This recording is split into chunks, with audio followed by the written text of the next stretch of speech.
Гэх шүү дээ. 2016 оны сонгуулийн дүнгээр байгуулагдсан 7 дахь удаагийн улсын их хурлын бүрэн эрхийн хугацааны намрын отгон чуулган өндөрлөж байна.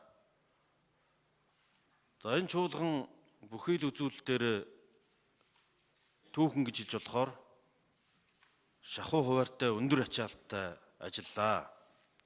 Үнэн хэрэг дээр өнгөрсөн оны 3 дугаар сарын 18-ны өдрөөс эхлээд 11 сар завсралгахгүй тасралтгүй чуулган хуралдсан байна. Энэ бол өнгөрсөн парламентын 27-8 жилийн хугацаанд бол ингэж тасралтгүй ажилласан 3 чуулганд хавар хаврын чуулган гэж үргэлжилж хуралдсан ийм тохиолдол байгаагүй юм байна.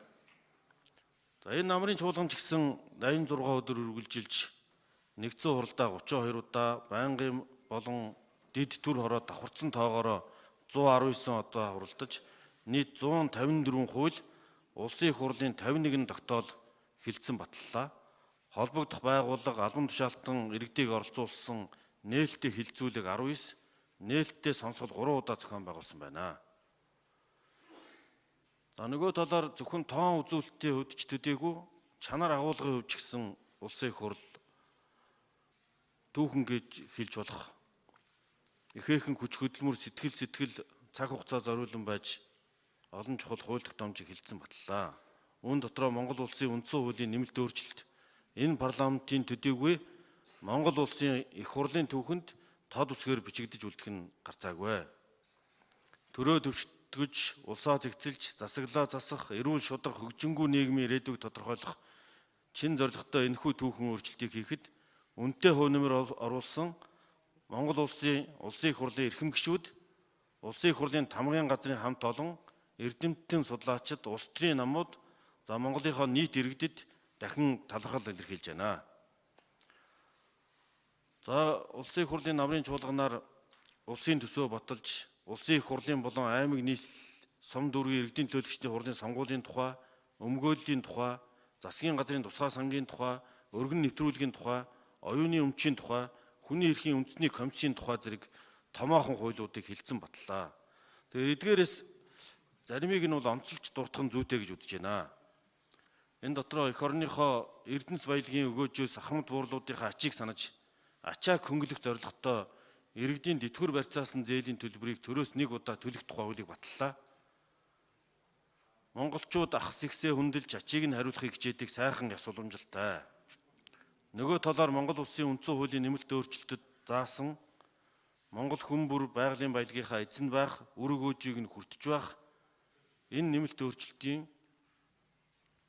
үр өгөөжийг шууд хэрэгжүүлсэн юм анхны жишг болж тогтно гэдэгт итгэж байна.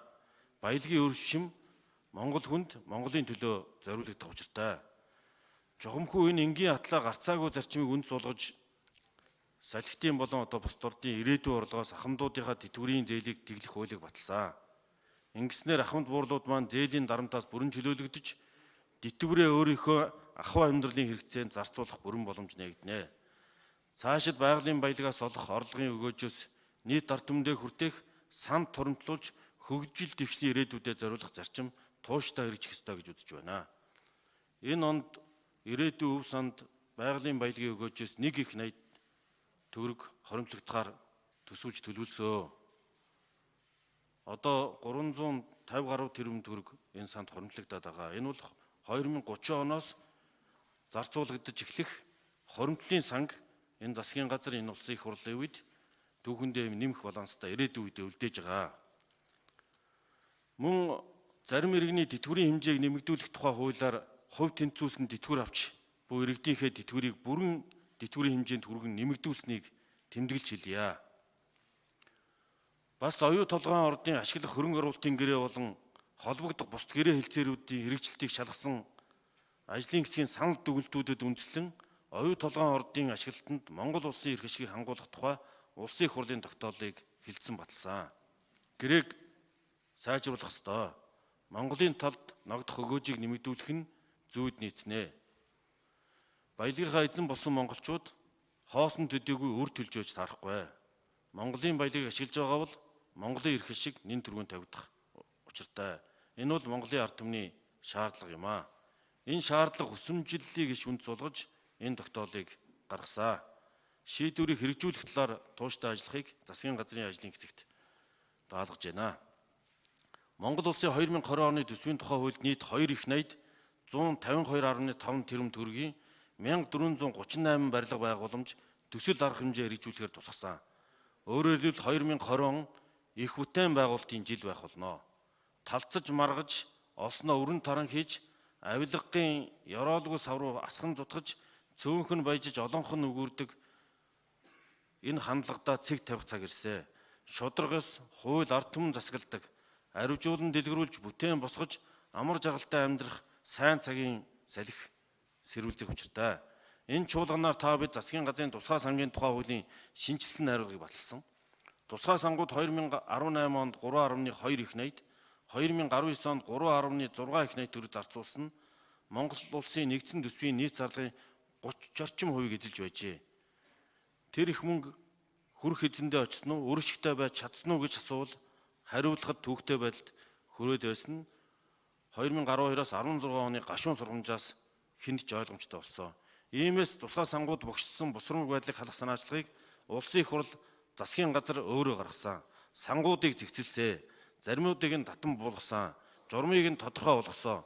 Одоо сангийн хөрөнгө хяналттай ил тод болж жинхэнэ шаардлагатай газар эзэддээ хүрч өөр ашигтай байх боломж бүрдсэн. Монгол улс ФАТФ-ын саарал жагсаалтаас богино хугацаанд гарах ёстой. Энэ бол Монгол улс дэлхийн тэхэнд нээлттэй байж харилцан ашигтай хамтын ажиллагааг өрнүүлэх, улс орныхоо хөгжил дэвшилд гадаадын хөрөнгө оруулалтыг ашиглах Монгол улсын нэр хүндтэй холбоотой асуудал юм аа. Энэ чиглэлээр улсын их хурл ихээхэн хүч чармаалт тавьж байгаа бөгөөд өвөө олноор хөнөөх зэвсэг дэлгэрүүлэх болон терроризмтэй тэмцэх тухай хууль, мөнгө угаах болон терроризмыг санхүүжүүлэхтэй тэмцэх тухай хуульд нэмэлт өөрчлөлт оруулах тухай болон холбогдох бусад хуульд нэмэлт өөрчлөлт оруулж олон улсын конвенцуудад нэгдлээ. Ингэснээр бид олон улсын гэрээгээр хүлээсэн үүргээ биелүүлэх, нэгдсэн үндэсний байгууллагын аюулгын зүйлээс гаргасан хориг арга хэмжээний тогтоол, ФАТФ-ийн зөвлөмжийг хэрэгжүүлэх, өвөө олноор хөнөөх зэвсэг дэлгэрүүлэх болон терроризмтэй тэмцэх төрийн бодлогын нэгдмэл байдлыг хангах нэг гол нөхцөл бүрдэж байгаамаа. Монгол улсын үндсэн хуульд оруулсан нэмэлт өөрчлөлтийг хэрэгжүүлэх зорилгын хүрээнд улсын их хурлын болон орон нутгийн сонгуулийн тухай хуулиудыг хилцэн баталсан нь улс төр эрүүл байх, улс төрийн намууд хариуцлагатай болж зөв төлөвшөх, иргэдийн сонголтын эрхийг дэх шударгаар хэдлүүлэхэд чухал ач холбогдолтой боллоо. Ирэх хаврын чуулганаар Монгол улсын ерөнхийлөгчийн сонгуулийн тухай хуулийг баталснаар бүх шатны сонгуулийн эрх зүйн тогтолцоо бүрэн шинжлэгдэнэ. Намрын чуулганаар эрүүгийн хуульд нэмэлт өөрчлөлт оруулах тухай, эрүүгийн хэрэг хянан шийдвэрлэх тухай хуульд нэмэлт өөрчлөлт оруулах тухай хуулиудыг хэлэлцэн батллаа. Авилга албан тушаалын гэмтрэгт ялж завших боломж огтолохгүй байх нь шударга ёсонд нийцнэ. Хөн хөлцөх хугацааны нэрээр гэмтнүүд гисгэлийн гадна үлдэх ёсгүй. Энэ зарчмыг дээрх хуулиудад тусгаж чадсан нь хууль хүнд чалагчлалгүй дэх шударга үйлчлэх нөхцөлийг бүрдүүлэхэд чухал алхам болсон гэж үзэж байна. Монголчууд мал сүргээ 5 эрдэнэ гэдгээ. Мал дагуул амд остож, малын баянаар өөдлөн дэгжинэ гэж итгэдэг. Малчин заяат Монгол түмний амьдралын чухал хэрэгсэл болсон мал сүргийг гэмт халдлага, хулгайгаас сэргийлэх нь төрийн нэг үүрэг юм аа. Мал хулгайлах нь Монголоо хулгайлж байгаатай ялгаагүй гэж манай малчид бидэнд зөвлөсөн. Иймээс мал хулгайлах гэмт хэрэгт ногдуулах ялын бодлогыг дээрх хуулиудаар чангатгаж чадлаа. Монгол улсын их хурлын 2019-оос 2024 оны хэрэгжүүлэх стратеги төлөвлөгөөг шинжилэн баталсан.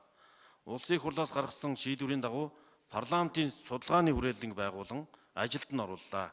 Ингэснээр улсын их хурлын хууль тогтоох, хянан шалах үйл ажиллагааны үр дүн дэшилж, хуулийн хэрэгжилт өр нөлөөг үнэлэх байнгын тогтолцоо бүртгэхэд чухал алхам болсон гэж үзэж байна. Энэ бол их хурлын үйл ажиллагааг илүү нээлттэй, иргэдэн итгэдэг, хяналттай, үр ашигтай болох парламентын шинжиллийн нэг чухал бүрэлдэхүүн хэсэг юм аа.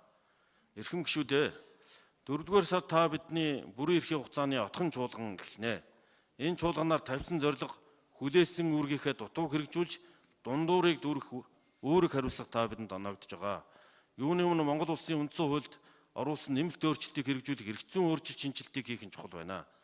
Дагалдан гарах учиртай холбогдох хуулиудыг өөрчлөн шинжилснээр бидний баталсан 2020 оны 5 дугаар сараас ирэх үндсэн хуулийн нэмэлт өөрчлөлт амлах болно. Иймээс Монгол Улсын их хурлын тухай, Монгол Улсын их хурлын чуулганы хуралдааны дэгийн тухай, Монгол Улсын засгийн газрын тухай, засаг захиргаа нутаг дэвсгэрийн нэгж түүний удирдлагын тухай, хот тосгоны эрх зүйн байдлын тухай, нийслэлийн эрх зүйн байдлын тухай, үндэсний баялагын сангийн тухай болон хөгжлийн бодлого төлөвлөлт, түүний удирдлагын тухай, улс төрийн намын тухай зэрэг хуулиудын төслийг хилцэн батлах зайлшгүй шаардлага үүсэж байгааг сануулж хэлье. Өнөөдөр Монгол Улсын засгийн газраас алсын хараа 2050 урт хугацааны хөгжлийн бодлогын үзэл баримтлал бодлогын баримтчгийг улсын их хурлд өргөн барьсан нь үндсэн хуулийн нэмэлт өөрчлөлтийг хэрэгжүүлж байгаа нэг томоохон алхам санаачлах болж байна гэж үзэж байна. Эдгээр хуулийн төслүүдийг эцэслэн боловсруулах хилцэх бэлтгэлийг хангах чиглэлээр чуулганы завсарлагаар идэвхтэй ажиллахыг засгийн газар холбогдох яамд улсын их хурлын тамгын газарт үүрэг болгож байна. Эрхэм гишүүдээ, детемт вирус дэлхийн техник түгшээлсэн халдварын аюул занал хийлсэн онцгой цаг үед улсын их хурлын намрын чуулган завсарлаж байна. Аюул төвчнөөс сэргийлэх, иргэдэд хамгаалах, улсын эдийн засаг, ард олонны ахуй хэрэглээнд доголдол гацаа үүсэхгүй байх талаар төмнөө төлөөлсөн түшээд та бид ч үүрэг хариуцлага хүлээж шаардлагатай тохиолдолд зөв оновчтой шийдвэр гаргахад бэлэн байх учиртай. Энэ дашрамд иргэдэд хандан гэр бүл орчин тойрноо хайрлан хамгаалж, журам дүрм мэргэжлийн байгууллагын зөвлөмж санамжийг сайтар биелүүлэн элдв хоосонд таамаг цуу яриан давталгүй бат цул нэгдэлтэй нийт нь нэгийнхаа төлөө нэг нь нийтийн төлөө байхыг уриалж байна. Хэдхэн хоногийн дараа 17 дугаар жарны шорон гахаа жил шувтарч хулган жил ихтэх гэж байна. Хувьтай хүний үздэг эрдэнийн зүйлээр болж идэдэг эрүү цагаан хулган жилд үнэн мөнхийн эх орон дэлгэрэн дэвчхийн үлзөөт дөрөөлийг бэлэгдэн дэвшүүлье. Сар шиндээ сайхан шилцгээгээрэй. Монгол Улсын их хурлын 2019 оны намрын ээлж чуулган хаасныг мэдэгдэе.